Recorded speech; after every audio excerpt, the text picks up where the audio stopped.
I remember sitting where you do today in 1994, and those feelings you have, those never change. Enormous relief at finishing your degree, and pride in reaching this day, and yes, a touch of fear from the uncertainty ahead.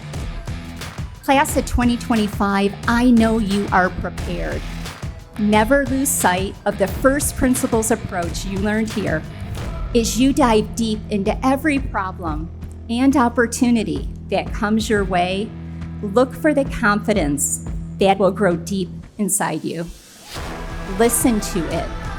Trust in it. That's where you will find your strength and direction. Congratulations, Class of 2025. Go Bulldogs!